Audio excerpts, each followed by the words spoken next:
chez Neptech. Neptech qui est un intégrateur de la solution QTech de vidéo assist numérique. En fait, c'est une chronique qui s'adresse spécialement aux étudiants qui étaient à la présentation qu'on a faite au Cégep de Jonquière l'année dernière.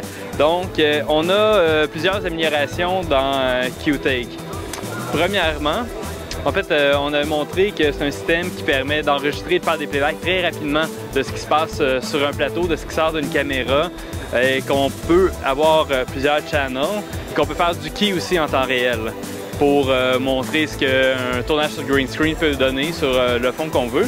Et maintenant, on a un nouvel outil qui permet de faire des garbage maps. C'est très simple, mais ça peut sauver beaucoup de temps quand on essaie de vraiment faire un bon key. C'est qu'on peut tout de suite enlever les parties qu'on ne réussira jamais à keyer. Donc, ils ont intégré une interface très simple qui permet de faire ça. L'autre grosse nouveauté, en fait, c'est un peu le thème du NAB cette année, c'est le Thunderbolt. Le Thunderbolt, en fait, sert dans cette station-ci que Neptech a fait pour intégrer maintenant avec le IOXT. Donc, c'est possible d'avoir une très petite station, plus petite que celle-là, avec un IOXT qui va permettre d'avoir 2 entrées vidéo en tout temps, qui va permettre de capturer deux flux vidéo, mais avec un IOXT, il faut que les 2 flux soient dans le même format. Donc 2 flux en 23.9.8 ou 2 flux en 720p 60 ou en 29.9.7. Mais il est possible de mettre en chaîne 2 IOXT, alors à ce moment-là, c'est possible d'avoir 2 flux complètement différents, donc d'avoir un flux en 720p 60, un autre en 1080p 24, sans problème, et de travailler avec les deux à même l'application. Toujours, quand c'est la magie du Thunderbolt, c'est possible d'avoir 2 channels de playback.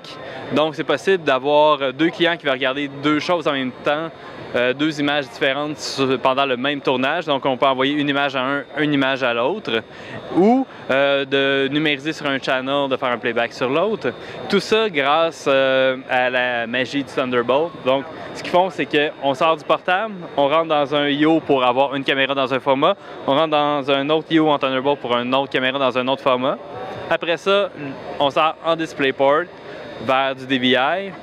Et on utilise un convertisseur de Matrox qui permet de faire croire au DVI qu'il y a 2 écrans au bout. Donc les 2 écrans, après ça, sont traités et transformés en SDI ou en HDMI, comme vous voulez, pour donner les 2 flux aux 2 écrans indépendamment.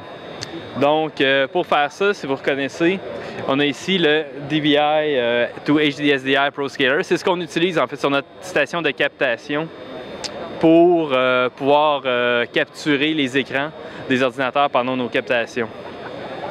Donc ici, on a un système que Neptech vend qui est complètement intégré avec le switcher, avec un système audio. Ils ont démonté un ProScaler pour le mettre ici, dans la station. C'est un système qui se referme avec un couvercle, qui se met dans un road case qui est complètement transportable.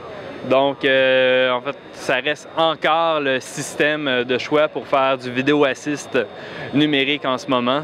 Et en fait, je pense que c'est pas prêt d'être délogé avec l'interface qu'il nous donne et toutes les possibilités qu'on a et qui continuent de s'additionner.